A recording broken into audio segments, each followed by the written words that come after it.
전쟁은 잔인했다. 사랑과 평화다. 작은 고추가 맵다. 수색하고 산악 행군만 끝나면 몸도 마음도 쉬게 되니 편하다. 식사 시간이 기다려진다. 금강산도 식후경이라는 말은 전쟁터에서도 역시 마찬가지다. 우선 죽기 전까지는 먹는 것이 낙이다.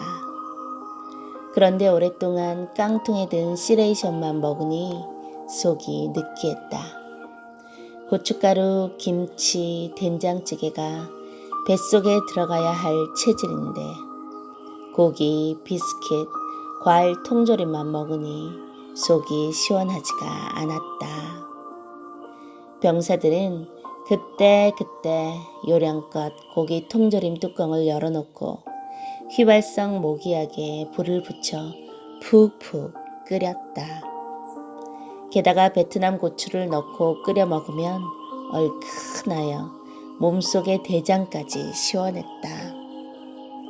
베트남 고추는 길이 3cm, 굵기는 1cm 내외였다.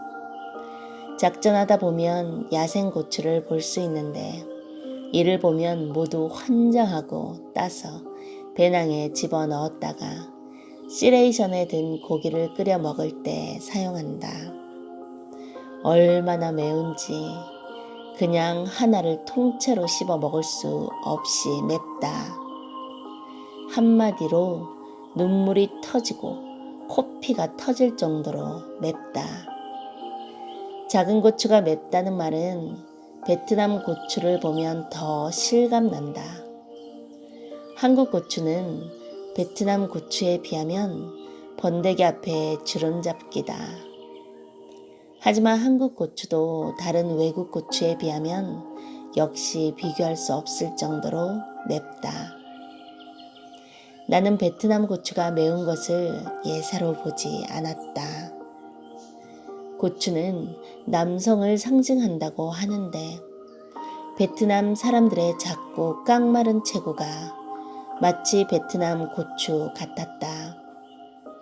그들의 생김새만 보고 이 나라에 와서 전쟁하는 사람들은 크게 실수하고 창피당할 것이라고 깨달아졌다. 20년 이상 전쟁을 했기 때문에 전쟁에 능하고 그 사상과 정신도 보통이 아님을 알아야 된다. 베트남 고추는 작지만 생으로 먹으면 한 개도 제대로 못 먹는다. 먹으면 칼로 도려내는 듯이 속이 쓰리고 혀를 쏴서 눈물이 확 쏟아진다.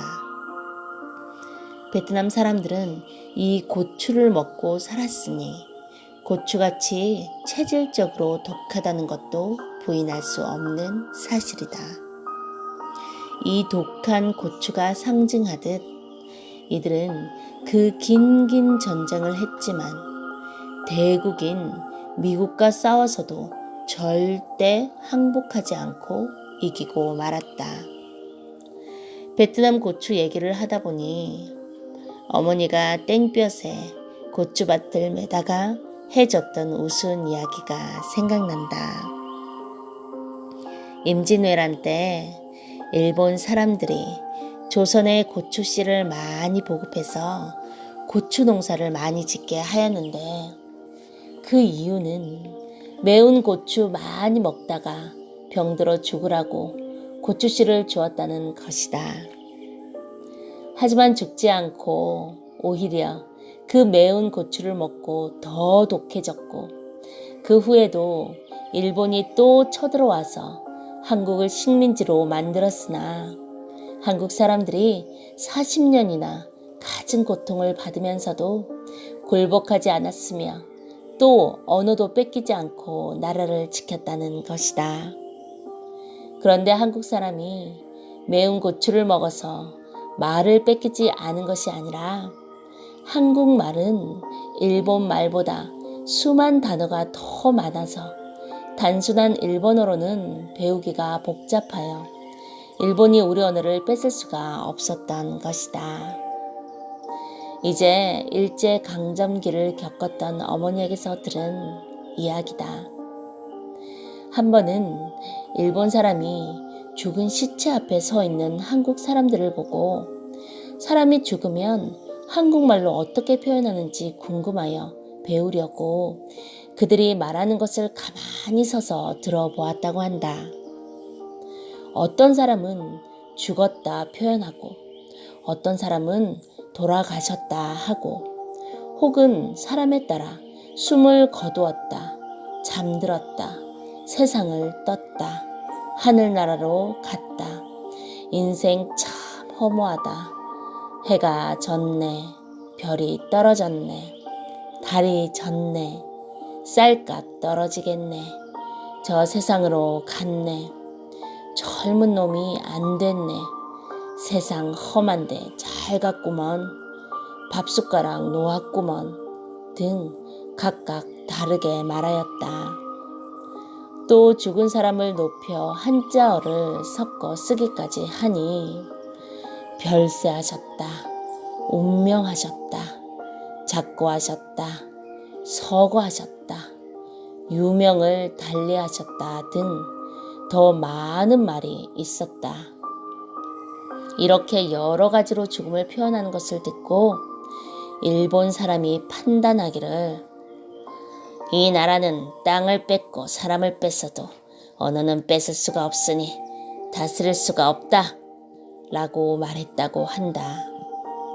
이같이 한국어는 세계 어떤 나라의 언어보다도 표현하는 단어가 너무 많아 배우기가 정말 어렵다.